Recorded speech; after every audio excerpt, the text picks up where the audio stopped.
ន Instagram ទៅតែបញ្ចេញកម្មវិធីកាត់តវីដេអូថ្មីមួយដែលមានឈ្មោះថា Edit ចំពោះការ pre download តាំងពីដើមឆ្នាំ2025មកគឺគេសង្ឃឹមថាកម្មវិធីនេះនឹងអាចជំនួសជាមួយនឹងកម្មវិធី CapCut បានហើយនេះវាចេញជាផ្លូវការហើយអញ្ចឹងចង់ដឹងថាវាមានចំណុចពិសេសអីគេខ្លះតយើងចូលទៅកាន់វីដេអូទាំងអស់គ្នាអញ្ចឹងយើងចូលមកដល់ចំណុចទី1ទាំងអស់គ្នាគឺតាក់ទងជាមួយនឹងការសរសេរអក្សរខ្មែរឬក៏ដាក់អក្សរខ្មែរនៅលើសាច់វីដេអូផ្ទាល់អញ្ចឹងតាក់ទងជាមួយនឹងការដាក់អក្សរខ្មែរគឺវា support ជាមួយនឹងអក្សរខ្មែររបស់យើងបានពេញលេញហើយអត់មានដាច់ជើងដូចជាមួយនឹងកម្មវិធី CapCut ទេតែអ្វីដែលសោកស្ដាយបំផុតគឺតាក់ទងជាមួយនឹងការដាក់អក្សរខ្មែរនៅលើនេះគឺយើងអាច custom ឬក៏អាច add ជាមួយនឹង font ខ្មែររបស់យើងចូលបានទេគឺដាក់បានតែ font sin នៅលើ iPhone ផ្ទាល់តែម្ដងប៉ុន្តែបើសម្រាប់ភាសាបរទេសដូចជាអង់គ្លេសដូចអីគឺវា support បានតាក់ទងជាមួយនឹង font ច្រើនតែម្ដងចឹងតាក់ទងជាមួយនឹងការលេងពណ៌លេង effect អីផ្សេងៗក៏ដូចទាំងអស់គ្នាបានឃើញដែរគឺវាអត់មានអីសម្បូរបែបដូចជាមួយនឹងកម្មវិធី CapCut ទេគឺវានៅតិចតួចធម្មតានិយាយទៅគឺវា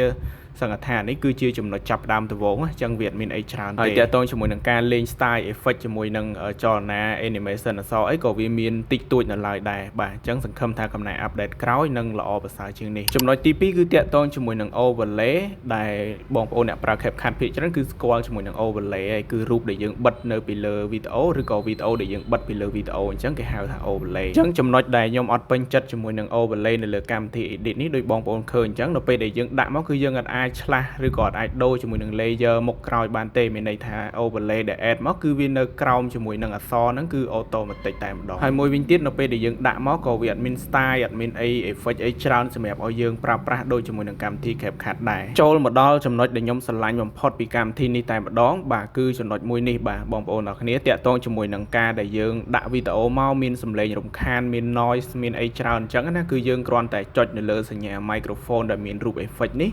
គឺវាអនុញ្ញាតឲ្យយើងបើកអស់ 100% ដើម្បីធ្វើការកាត់ noise ឬក៏កាត់សំឡេងរំខានគឺធ្វើឲ្យសំឡេងរបស់យើងគឺច្បាស់ស្អាតល្អតែម្ដងគឺអត់មានសំឡេងរំខានទេ play ឡានសំឡេងម៉ូតូសំឡេងខ្យល់ហ្នឹងគឺវាកាត់បានល្អខ្លាំងមែនតើចំណុចធំទី2ដែលខ្ញុំស្រឡាញ់ខ្លាំងដូចគ្នាគឺតាក់ទងជាមួយនឹងការ voice over បាទ voice over ជាទូទៅនៅលើ CapCut គឺបងប្អូនពេញនិយមជាងកម្មវិធីណាទាំងអស់ហើយយើងកម្រឃើញកម្មវិធីណាដែលអាចធ្វើការបានល្អដូច CapCut ដែរតាក់ទងនឹងការ voice over ដែលយើងអាច voice បានលឿនទាញសំឡេងដាក់ពីលើគ្នាលឿនអញ្ចឹងបើបងប្អូនមកប្រើនៅលើកម្មវិធី edit នេះគឺត្រូវចិត្តតែម្ដងព្រោះយើងគ្រាន់តែសកត់ទៅគឺវា voice វាថតសំឡេងយើង voice យើងនិយាយអីចឹងទៅគឺយើងអាចដាក់សំឡេងកពីលើគ្នាដូចជាមួយនឹង CapCut ដែរអញ្ចឹងណាអានេះគឺជាចំណុចដែលខ្ញុំពេញចិត្តហើយខ្ញុំគិតថាសម្រាប់អ្នកដែលគាត់ edit ដែលអត់ត្រូវការកាត់អក្សរដាក់នេះដាក់នោះច្រើនគាត់ត្រូវការ voice over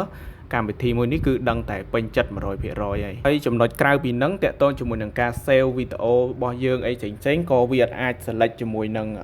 frame rate វីដេអូរបស់យើងឬក៏អីផ្សេងដូចជាមួយនឹង CapCut ដែរគឺបានត្រឹមតែ select ថាតើយើងយក HD 2K ឬក៏ 4K គឺមានតែប៉ុណ្្នឹងទេហើយចំពោះការ edit វីដេអូ save វីដេអូគឺអត់មានជាប់ជាមួយនឹង watermark ឬក៏ logo របស់កម្មវិធីបានទេហើយចំពោះការ export វីដេអូចេញក៏ដូចគ្នាដែរគឺលឿនដូចគ្នាជាមួយនឹង CapCut ដូចគ្នាដែរហ្នឹងហើយអត់មានអីស្មុគស្មាញច្រើនទេមួយវិញទៀតតាក់ទងជាមួយនឹងបរិយាកាសឬក៏ interface នៅក្នុងកម្មវិធីក៏អត់មានអីស្មុគស្មាញច្រើនដែរចូលមកផ្ទាំងទី1គឺជាកន្លែង idea ហើយផ្ទាំងទី2គឺកន្លែងដែលយើងអាចយកសលេងគេយកមកប្រើដើម្បីថតវីដេអូកដាលគេគឺជាកន្លែង project ដែលយើងបានធ្វើការទាំងអស់កាត់វីដេអូអញ្ចឹងណាហើយនឹងកន្លែង record សញ្ញារូប record នេះគឺជាកន្លែងសម្រាប់យើងធ្វើការថតវីដេអូហើយយើងអាចថត zoom មុខរបស់យើងបានរហូតដល់ 15x ហើយអ្វីដែលសំខាន់គឺបងប្អូនអរគ្នាអាច save អាចថតវីដេអូហ្នឹងគឺជាលក្ខណៈថាកម្រិត 2K 4K 30 frame 60 frame នៅកាមេរ៉ាមុខរបស់យើងអាហ្នឹងវាអាស្រ័យលើទូរស័ព្ទយើងថា support ឬអត់អញ្ចឹងណាគឺវាអាចកំណត់បាននៅក្នុងនេះអាហ្នឹងគឺជាចំណុចពិសេសរបស់វានៅក្នុងហ្នឹងគឺមានតែប៉ុណ្្នឹងទេអញ្ចឹងសរុបទៅកម្មវិធីនេះគឺសម្រាប់អ្នកដែលគាត់គ្រាន់តែចង់ធ្វើការ voice over ភ្លាមលឿនសាមញ្ញអត់ជាប់ logo អត់មានពាណិជ្ជកម្មអីផ្សេងគឺកម្មវិធីនេះគឺត្រូវចិត្តតែម្ដងប៉ុន្តែបើចំណុចផ្សេងទៀតសម្បូរបែបទៅលើអ្នកដែលកាត់បែបច្រើនការងារកាត់ layer កជាន់គ្នាច្រើនគឺកម្មវិធីនេះគឺអត់ត្រូវជាមួយនឹងពួកគាត់ទេ